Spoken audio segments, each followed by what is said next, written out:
कहानी की शुरुआत में एक रहस्यमयी टापू दिखाई देता है जहां अचानक सेना के ढेरों हेलीकॉप्टर बादलों को चीरते हुए पहुंचते हैं और आते ही तांडव शुरू कर देते हैं। सैनिक हेलीकॉप्टरों से बम गिराने लगते हैं जो तेजी से जंगल की गहराइयों में गिरते हैं। धमाकों से डरकर जानवर भागने लगते हैं, लेकिन फिर भी इस विपदा से नहीं बच पाते। सैनिक पूरे द्वीप पर बिना सोचे समझे बमबारी करते रहते हैं, लेकिन जैसे ही वे अपनी इस कार्रवाई पर खुश हो रहे थे, अचानक एक विशाल पेड़ हवा में उड़ता हुआ आकर दो हेलीकॉप्टरों को टक्कर मारता है, जिससे दोनों सैनिक वहीं ढेर हो जाते हैं। इसी दौरान बाकी सैनिकों पर भी कोई अनजान चीज हमला कर देती है। मौत को सामने पाकर उन्हें एक बड़ी सी आंख घूरती दिखाई देती है। असल में ये द्वीप का रक्षक किंग कॉन्ग था। उसने एक हेलीकॉप्टर को अपने हाथ में पकड़ लिया और गुस्से में अपना विशाल मुंह खोलकर एक सैनिक को जिंदा निगल लिया। सैनिक इतना डर गए कि उनकी आंखें फटी की फटी रह गईं। उन्होंने पहले कभी इतना बड़ा जानवर नहीं देखा था। फिर भी हैरान होने के बजाय मेजर ब्लैक के इशारे पर सैनिकों ने किंग कॉन्ग को घेर लिया और अंधाधुंध गोलियां चलानी शुरू कर दी, लेकिन गोलियां उसे वैसा नुकसान नहीं पहुंचा पाईं जैसी उन्हें उम्मीद थी। कॉन्ग मजबूरी में हाथ उठाकर गोलियां रोकता रहा, जिससे वह और भी अधिक क्रोधित हो उठा। उसने गरजते हुए एक मुक्का एक हेलीकॉप्टर पर मारा और वह तुरंत जमीन पर गिरकर तबाह हो गया। इसके बाद उसने दूसरे हेलीकॉप्टर को पकड़ने की कोशिश की, मगर घूमते पंखे ने उसका हाथ काट दिया। दर्द के कारण कॉन्ग ने अपना हाथ पीछे खींच लिया, लेकिन हेलीकॉप्टर नियंत्रण से बाहर होकर घूमने लगा और पायलट की पूरी कोशिश के बावजूद जंगल की ओर गिरने लगा। कॉन्ग ने जोर से दहाड़ लगाते हुए गिरे हेलीकॉप्टर की ओर देखा। सैनिक अपने घायल साथियों को बचाने की कोशिश कर रहे थे, लेकिन कॉन्ग ने एक ही पैर से उन्हें कुचल डाला। जब एक हेलीकॉप्टर उसके हमले से बचकर भागने लगा तो वह तेजी से उसकी ओर दौड़ पड़ा। तभी मेजर ब्लैक ने बाकी हेलीकॉप्टरों को उस पर निशाना साधकर हमला करने का आदेश दिया, लेकिन कॉन्ग ने एक छलांग लगाई, जिससे मेजर का हेलीकॉप्टर सामने उड़ रहे दूसरे हेलीकॉप्टर से टकरा गया। जमीन पर गिरते ही चारों ओर धूल का गुबार उठ गया। टक्कर में मेजर ब्लैक का हेलीकॉप्टर बुरी तरह तबाह हो गया और घूमता हुआ तेजी से जमीन पर आ गिरा। कॉन्ग ने भाग रहे सैनिकों को कुचल डाला। जान बचाने के लिए बचे हुए लोग एक साथ छिप गए। वैज्ञानिकों को डर था कि कहीं वे और मुसीबत में न फंस जाए, इसलिए वे तुरंत वहां से भाग गए। लेकिन इससे पहले कि एक सैनिक भी उनके साथ भाग पाता, कॉन्ग ने उसे और उसके आसपास के सामान को एक साथ हवा में उछाल दिया और बदकिस्मती से वह सैनिक सीधे एक दूसरे हेलीकॉप्टर से जा टकराया। पंखे में फंसते ही उसके शरीर के टुकड़े टुकड़े हो गए। खून से सने माहौल में हेलीकॉप्टर भी नियंत्रण खो बैठा और जंगल में गिर पड़ा। किस्मत से मेजर ब्लैक किसी तरह बच निकला। जब वह घबराकर हेलीकॉप्टर से बाहर आया तो देखा कि उस हेलीकॉप्टर में फंसे उसके साथी को कॉन्ग ने एक झटके में उठा लिया है। मेजर हैरान खड़ा रह गया। कॉन्ग ने उस हेलीकॉप्टर को उठाकर दूसरे पर दे मारा। आधा हिस्सा निशाने पर लगा, जिससे धुआं निकलने लगा और वह बेकाबू हो गया। गुस्से में कॉन्ग ने छलांग लगाकर एक और हेलीकॉप्टर तोड़ दिया और दूसरे को हाथों से पकड़कर एक चक्कर घुमाकर तहस नहस कर दिया। हेलीकॉप्टर उसके हाथों में कागज के बने खिलौनों की तरह चूर चूर हो रहे थे। मेजर गुस्से से उसे देखता रहा। उसे अपनी आंखों पर यकीन नहीं हो रहा था। असल में गलती मेजर ब्लैक की ही थी। कुछ समय पहले उसी के कहने पर वैज्ञानिकों की एक टीम लाखों सालों से छिपे स्कल आइलैंड की खोज में आगे बढ़ रही थी। शोधकर्ताओं के अनुसार यह द्वीप एक विशाल तूफान के भीतर छिपा हुआ था। बिना पल गंवाए मेजर ब्लैक अपनी टीम के साथ हेलीकॉप्टर उड़ाते हुए सीधे तूफान की ओर बढ़ गया। दर्जनों हेलीकॉप्टर बिना डर के तूफान के बीच में घुस गए। जैसे जैसे वे करीब जा रहे थे, तूफान और भयंकर होता जा रहा था। अंदर घुसते ही सामने घना अंधेरा छा गया। हेलीकॉप्टर का नियंत्रण खो गया और सारे उपकरण काम करना बंद कर दिए। मेजर ब्लैक ने शांति से अपने सैनिकों को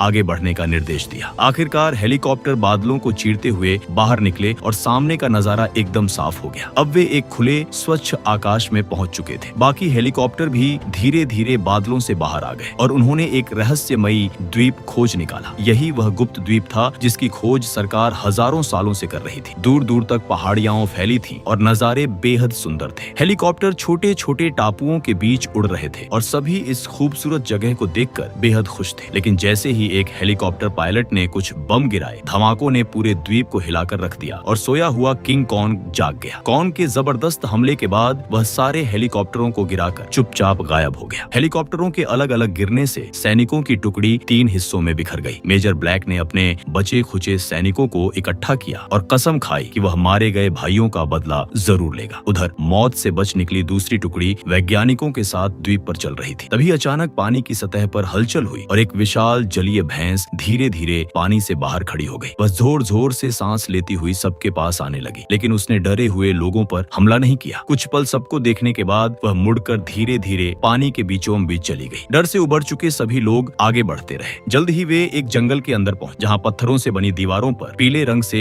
अजीबोगरीब चित्र बनाए गए थे। वे सावधानी से अंदर चलते गए। कैप्टन मार्वल बस तस्वीरें खींचने में ही लगी हुई थी। तभी अचानक उसके कैमरे में एक इंसान का चेहरा दिखाई दिया, जिससे वह डर के मारे चिल्ला पड़ी। इसके तुरंत बाद लोगों का एक समूह अपनी छिपने की जगह से बाहर आ गया। उनके शरीर का रंग और पत्थर की दीवारों का रंग इतनी अच्छी तरह से मिल गया था कि किसी को भी उनका पता नहीं चला। तभी जनजातीय लोगों ने भाले लेकर सभी को एक साथ घेर लिया। इन अजीबोगरीब लोगों को देखकर लोकी की टीम भी एक पल के लिए गोली चलाने की हिम्मत नहीं कर पाई, जब तक कि कुछ मुखिया जैसे लोग वहां नहीं आ गए। जैसे ही दोनों तरफ से गर्मा गर्मी बढ़ रही थी, तभी एक बड़ी दाढ़ी वाला बूढ़ा आदमी वहां आया। उसने हिंदी में समझाते हुए सबको हथियार डालने के लिए कहा, लेकिन सभी को हैरानी थी कि वह हिंदी कैसे बोल पा रहा था। तभी उसने सबको बताया कि वह और एक जापानी पायलट 28 साल पहले हेलीकॉप्टर दुर्घटना के बाद स्कल आइलैंड पर फंस गए और तभी से यहीं रह रहे। इसके बाद वह उन्हें जनजातीय बस्ती के पास ले गया, जहाँ पानी के ऊपर बना एक विशाल पुल रास्ता रोके हुए। सबको लगा यह पुल किंग कांग के हमले को रोकने के लिए ही बनाया गया। वह सभी को लेकर जनजाति के मुखिया से मिला और मुखिया ने उन्हें यहाँ कुछ दिन रहने की अनुमति दे दी। इसके बाद वह लोकी की टीम को जनजातीय लोगों के पवित्र स्थान पर ले गए, जहाँ कतार में पत्थर के खंभे खड़े थे। इन पत्थर के खंभों पर उकेरी गई कहानियों के जरिए सभी को पता चला कि असल में किंग कांग इस द्वीप का रक्षक है। वही हमेशा इस द्वीप की रक्षा करता रहा है और उन्हें तरह तरह के राक्षसों से बचाता रहा है। यहाँ के जनजातीय लोग किंग कांग को देवता मानते हैं। वह अकेला ही रहता है और चुपचाप इस रहस्यमय द्वीप की कई वर्षों से रक्षा करता आ रहा है। साथ ही उसके ऊपर एक खतरनाक जिम्मेदारी भी है, और वह है यहाँ जमीन के नीचे रहने वाली खूंखार छिपकलियों पर नजर रखना। लेकिन हाल ही में हुए इंसानी बम धमाकों ने जमीन के नीचे सो रही उन छिपकलियों को जगा दिया और जल्द ही वे इस द्वीप के लिए खतरा बनने वाली। वहीं लोकी और उसकी टीम को जल्द से जल्द अपने बिछड़े साथियों के पास पहुंचना था, इसलिए दाढ़ी वाला आदमी उन्हें हेलीकॉप्टर से बने जहाज के पास ले गया। लेकिन कैप्टन मार्वल फोटोग्राफी में मग्न थी। उसने दीवार के बाहर कोई आवाज सुनी और उस ऊंची कांटों वाली दीवार के पार चली गई, जो उन छिपकलियों से बचाव के लिए बनाई गई। उसने देखा कि एक बड़ी भैंस एक हेलीकॉप्टर के नीचे दबी हुई है और दर्द से तड़प रही है। वह भैंस के पास गई। उसने हेलीकॉप्टर को हटाने की कोशिश की ताकि उस बेचारी भैंस को बचा सके, लेकिन उसे नहीं पता था कि वह हेलीकॉप्टर को हिला भी नहीं पाएगी। जैसे ही वह जोर लगा रही थी, अचानक हेलीकॉप्टर ऊपर उठ गया। कैप्टन मार्वल ने हैरान होकर ऊपर देखा। भैंस अब आसानी से खड़ी हो चुकी थी। जिस हेलीकॉप्टर को वह अपनी पूरी ताकत से भी नहीं हिला पाई थी, वह अब किंग कांग के हाथ में था। वह बस यूं ही खड़ा था मानो कोई विशाल पर्वत हो। पर जैसे ही किंग कांग मुड़कर जाने लगा, तभी एक और दुर्घटना हो गई। जब एक सैनिक सिर उठाकर पानी पी रहा था, तभी अचानक उसकी आंखें फटी की फटी रह गईं और उसकी पानी की बोतल जमीन पर गिर गई। सबके पीछे मुड़ते ही एक बांस का लट्ठा सीधे उसके मुंह के आर पार निकल गया। असल में यह कोई साधारण बांस नहीं था, बल्कि बांस जैसी लंबी टांगों वाली एक विशाल मकड़ी थी। जैसे ही मकड़ी ने अपना पैर खींचा, तभी सबको असलियत पता चली, लेकिन तब तक देर हो चुकी थी। सैनिकों की गोलियों से बचने के लिए मकड़ी ने अपनी जीभ से एक सैनिक को ऊपर खींच लिया। पास खड़े साथी अपने ही आदमी को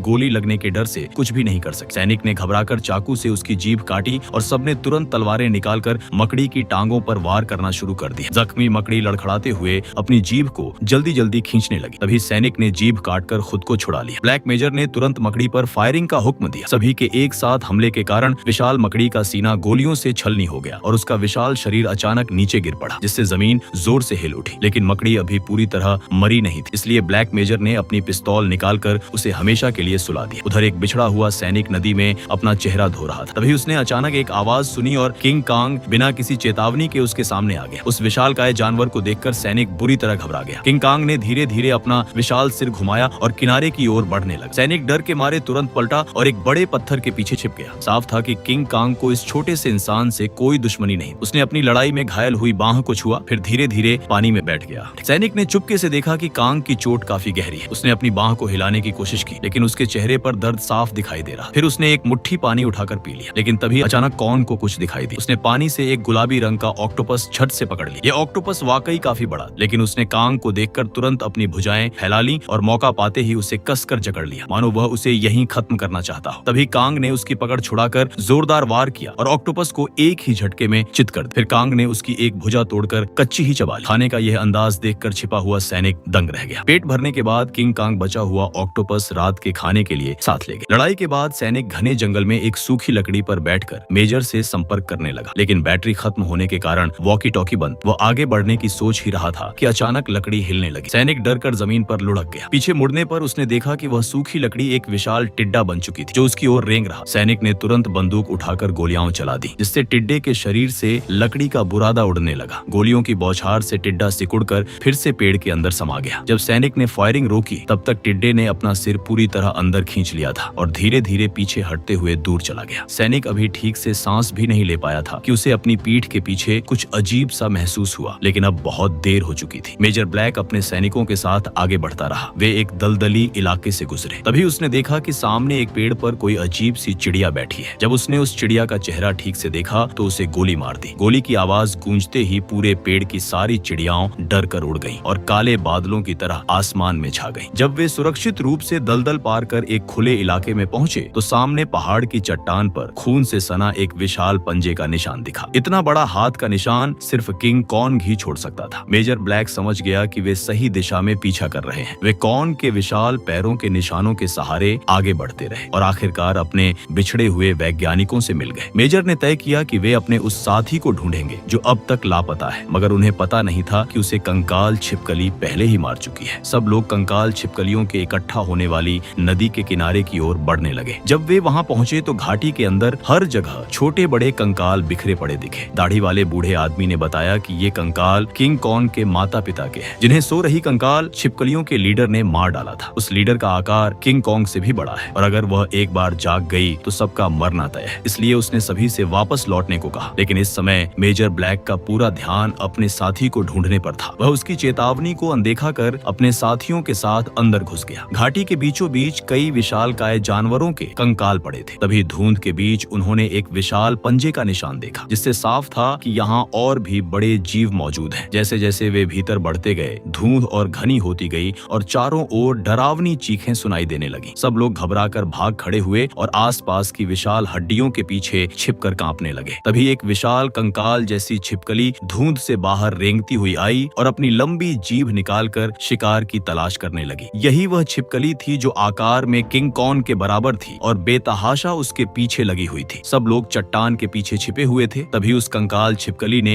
एक ताजा इंसानी कंकाल उगल दिया। उस पर लगे नाम के टैग से पता चला कि यह वही सैनिक था जिसे वे ढूंढ रहे थे। जब सब धुंध का फायदा उठाकर चुपके से निकलने लगे तभी छिपकली ने इंसानी गंध पाते ही एक व्यक्ति को शिकार बना लिया। सबने कंकाल छिपकली पर फायरिंग शुरू कर दी, लेकिन वह शिकार को निगलकर भाग गई। मेजर ने मशीन गन तैनात करने का आदेश दिया और एक सैनिक तैयार हो गया। सब डरते हुए उसके लौटने का इंतजार करने लगे। दाढ़ी वाले बूढ़े आदमी ने खतरा भांपकर तुरंत तलवार उठा ली और तभी छिपकली उस पर झपट पड़ी। उसने एक ही वार में छिपकली का पैर काट दिया, लेकिन उसकी रफ्तार नहीं थमी और उसने मशीन गन पकड़े सैनिक पर हमला कर दिया। सिर की टक्कर से सैनिक हवा में उड़ गया और छिपकली ने जीभ से लपेटकर उसे निगल लिया। अब उसका अगला निशाना कैप्टन मार्वल थी। घबराहट में वह तेजी से जान बचाकर भागी और हड्डियों के नीचे छिप गई। तभी मेजर ब्लैक ने छिपकली पर आग बरसाने का हुक्म दिया और लपटों ने उसे एक पल में घेर लिया। मौका पाकर कैप्टन मार्वल वहां से भाग निकली। जलती हुई छिपकली ने अपनी पूंछ छटक कर एक सैनिक को दूर फेंक दिया, जो हवा में उछलकर किंग कॉन्ग की खोपड़ी से टकराया। ग्रेनेड फटते ही विस्फोट हुआ और गैस का गोला फैलते ही जहरीली गैस से दहशत मच गई। इतने में कुछ जानलेवा पक्षी भी वहां आ गए। उनके हमलों से सबकी हालत खराब हो गई, जिससे कंकाल छिपकली को हमला करने का अच्छा मौका मिल गया। लड़ाई के बीच लोकी ने फेंकी गई तलवार पकड़कर गैस मास्क पहना और उन अजीब पक्षियों को मारकर एक पहुंचते हुए सैनिक को बचा लिया। दूसरी ओर वह विशाल कंकाल छिपकली अब भी ताकत दिखाते हुए तबाही मचा रही थी और बेबस सैनिक उसे देख रहे थे। वह तेजी से लोकी की ओर झपटी। सही समय पर कैप्टन मार्वल ने लाइटर जलाकर कंकाल छिपकली के पैरों में फेंक दिया। धमाके से वह हवा में उछल गई और जैसे ही आग की लपटें थमी वह छिपकली मारी गई। लेकिन दाढ़ी वाले बूढ़े ने बताया कि बड़ी कंकाल छिपकलियां सिर्फ यही एक नहीं है, और भी हैं और किसी भी हालत में उन्हें आगे नहीं बढ़ना चाहिए। मगर मेजर ब्लैक आगे बढ़ने पर अड्डा रहा, क्योंकि उसका मकसद किंग कॉन्ग को मारना था। इसी वजह से दोनों टीमों में बहस हो गई और आखिरकार वे अलग हो गए। लोकी और कैप्टन मार्वल बाकी लोगों को लेकर लौट गए, जबकि मेजर ब्लैक अपने सैनिकों के साथ किंग कॉन्ग का शिकार करने निकल पड़ा। पर शायद किसी को मालूम नहीं था कि कॉन्ग जल्द ही एक घातक साजिश में फंसने वाला था। दूर कहीं बिछाए गए बम फटे तो किंग कॉन्ग का विशाल शरीर सामने दिखाई दिया। वह एक एक कदम बढ़ाता हुआ आगे बढ़ा। उसे गुस्सा इस बात का था कि इंसानों ने फिर से उसका घर तबाह कर दिया है। मेजर ब्लैक बिना हिले डुले उसे पास आते देखता रहा। फिर पूरी ताकत से उसने अपने हाथ की मशाल झील में फेंक दी। झील की सतह तुरंत आग की लपटों से घिर गई। किंग कॉन्ग भयंकर आग के घेरे में फंस गया और जोरदार धमाके की आवाज गूंज उठी। मेजर ब्लैक उसे आग में तड़पते देखता रहा। उसके चेहरे पर गुस्सा और खुशी दोनों थे। जब सबको लगा कि कॉन्ग जलकर मर गया होगा, तभी आग के बीच से गरजता हुआ कॉन्ग बाहर आया और हाथ घुमाकर एक सैनिक को हवा में उछाल दिया। यह देखकर दूसरा सैनिक भाग नहीं पाया और कॉन्ग के पैरों तले कुचला गया। घायल कॉन्ग ने खुद को संभालने की कोशिश की, पर धीरे धीरे मेजर के सामने गिर पड़ा। पड़ा। मेजर ब्लैक ने सैनिकों को कॉन्ग पर आखिरी हमला करने का आदेश दिया। इसी बीच लोकी और उसकी टीम वहां पहुंच गई। वे मेजर ब्लैक को किंग कॉन्ग को मारने से रोकने आए थे। मेजर के कुछ साथी जो कॉन्ग को मारना नहीं चाहते थे अब लोकी के साथ हो गए। तभी झील की सतह से एक तेज आवाज आई और 40 मीटर से भी लंबी एक विशाल कंकाल छिपकली प्रकट हो गई। उसने अपना शरीर मरोड़ा, सिर उठाया और जोरदार दहाड़ लगाई। सब तुरंत भागने लगे। कोई रुकने की हिम्मत नहीं कर रहा था, लेकिन मेजर ब्लैक उस जीव को घूरता रहा और बिल्कुल नहीं हिला, क्योंकि वह अब भी उस किंग कॉन्ग के बारे में सोच रहा था जिसे वह मार नहीं पाया था। किंग कॉन्ग मुश्किल से उठ खड़ा हुआ और कंकाल छिपकली से भिड़ गया, लेकिन उसकी चोटें इतनी गहरी थीं कि वह ज्यादा देर टिक नहीं पाया। जान बचाने के लिए लोकी और उसकी टीम लगातार भागते रहे। सुबह होते होते सब लोग छोटे द्वीप के किनारे तक पहुंच गए थे और कंकाल छिपकली भी उनके करीब आ गई थी। तभी एक सैनिक ने हाथ से ग्रेनेड का पिन निकाला, दोनों हाथ ऊपर उठाए और उस विशाल राक्षस की ओर दौड़ पड़ा। कंकाल छिपकली ने हल्के से अपनी पूंछ हिलाई, जिससे वह सैनिक दूर चट्टान की ओर जा गिरा। इसके बाद वह उन लोगों की ओर बढ़ने लगी जो अब भी पानी में जान बचाकर भाग रहे थे। ऐसा लग रहा था कि वे वहीं मारे जाएंगे। तभी किंग कॉन्ग आसमान से आ गिरा और एक पत्थर से छिपकली को जमीन पर पटक दिया। सबने मौके का फायदा उठाया और पलटकर भागने लगे। इस समय कॉन्ग बहुत कमजोर था। वह कंकाल छिपकली के हमलों से खुद को मुश्किल से बचा पा रहा था और पलटवार करने की ताकत उसमें नहीं थी। कुछ ही देर में कंकाल छिपकली ने उसकी गर्दन कसकर जकड़ ली। तभी कॉन्ग ने पूरी ताकत लगाकर अपने दोनों हाथों से छिपकली के जबड़े को पकड़ लिया। वह उसका जबड़ा फाड़ना चाहता था, पर ताकत कम पड़ रही थी। उसने उसका सिर चट्टान पर दे मारा। जब दोबारा वार किया तो वह खाली चला गया। छिपकली ने फिर कॉन्ग का हाथ काटकर उसे नीचे गिरा दिया। दोनों पानी में लौटने लगे। कुछ देर बाद दोनों बराबरी पर आ गए। कॉन्ग ने एक पेड़ उठाकर उसकी शाखाएं हटाई और उसे लाठी बना लिया। वह दहाड़ता हुआ छिपकली की ओर दौड़ा और उसके सिर पर वार कर दिया। छिपकली जमीन पर गिर पड़ी, लेकिन फिर उठ खड़ी हुई। इस बार कॉन्ग ने उसका गला पकड़ लिया। छिपकली ने अपनी पूंछ से कॉन्ग को जकड़कर खींचा, जिससे वह हवा में उड़कर किनारे की टूटी नाव पर जा गिरा। जब कॉन्ग उठने की कोशिश कर रहा था, तभी उसे पता चला कि वह जंजीरों में जकड़ा हुआ है। कंकाल छिपकली सामने आ गई। उसने कॉन्ग को पंजों में दबोच लिया और उसका सिर धड़ से अलग करने के लिए आगे बढ़ने लगी। तभी अचानक उस पर गोलियों की बौछार शुरू हो गई। असल में भागते लोग जहाज से गोली चला रहे थे। मशीन गन की फायरिंग ने कंकाल छिपकली का ध्यान खींच लिया। उसने कॉन्ग को छोड़ दिया और इंसानों की ओर रेंगने लगी। कॉन्ग जंजीरों से छूटने की कोशिश करता रहा, पर वे और कसती जा रही थी। छिपकली इंसानों के करीब पहुंचने वाली थी कि तभी कॉन्ग ने पूरी ताकत लगाकर जंजीरें तोड़ दी। इसी समय जहाज पर लगी मशीन गन भी जाम हो गई। ऐसे में कैप्टन मार्वल ने पहाड़ी की चोटी से कंकाल छिपकली की ओर एक सिग्नल फ्लेयर दागा, जो उसके सिर पर जा लगा। इससे उसकी रफ्तार थोड़ी रुक गई और सबको मशीन गन ठीक करने का मौका मिल गया। मशीन गन फिर से छिपकली पर फायर करने लगी। कॉन्ग ने देखा कि लोहे की जंजीर के सिरे पर एक विशाल पंखा लिपटा हुआ है। उसे तुरंत एक आइडिया आया। उसने जंजीर खींचते हुए पंखा घुमाया और छिपकली की ओर दौड़ पड़ा। पंखा ठीक उसकी पीठ पर जा लगा और कंकाल छिपकली जमीन पर गिर पड़ी। पंखा उसके शरीर के अंदर तक धंस गया। फिर कॉन्ग ने जंजीर से उसका सिर लपेटा और जोर से जमीन पर दे मारा। इसके बाद उसने पूंछ पकड़कर छिपकली को चट्टान पर पटक दिया, जिससे वह वहीं चित हो गई। लेकिन इसी झटके से कैप्टन मार्वल पहाड़ से सीधे पानी में जा गिरी। किंग कॉन्ग ने बिना पल गंवाए उसे सही सलामत पानी से बाहर निकाल लिया। जब वह उसे देख रहा था, तभी छिपकली ने फिर हमला कर दिया। इतनी गहरी चोट के बाद भी वह लड़ने को तैयार थी। हमले से कॉन्ग गिर पड़ा, लेकिन हाथ में कैप्टन मार्वल होने के कारण वह एक हाथ से ही उसे रोकता रहा। छिपकली ने अपनी जीभ से कॉन्ग का हाथ जकड़ लिया। तभी कॉन्ग ने उसकी जीभ पकड़कर जोर से खींची और अपना हाथ उसके मुंह में डाल दिया। उसने जीभ की जड़ को कसकर थामा और पूरी ताकत से बाहर खींच लिया, जिससे आखिरकार कंकाल छिपकली सचमुच मर गई। किंग कॉन्ग ने उसकी लाश को एक तरफ फेंक दिया और सावधानी से अपनी हथेली खोली, जिसमें कैप्टन मार्वल अब भी सुरक्षित लेटी हुई थी। उसने उसे धीरे से जमीन पर रखा और दूर की ओर चल पड़ा। लोकी और कैप्टन मार्वल बस उसे दूर जाते हुए देखते रहे। जल्द ही सारे इंसान इस द्वीप से चले गए, लेकिन किंग कॉन्ग अब भी यहाँ की रक्षा करता रहा। अगर आपको ऐसी ही रोमांचक और दिल छू लेने वाली कहानियां पसंद है, तो अभी इस चैनल को सब्सक्राइब करें और बेल आइकॉन जरूर दबाएं, ताकि आने वाली हर नई कहानी आप सबसे पहले देख सकें।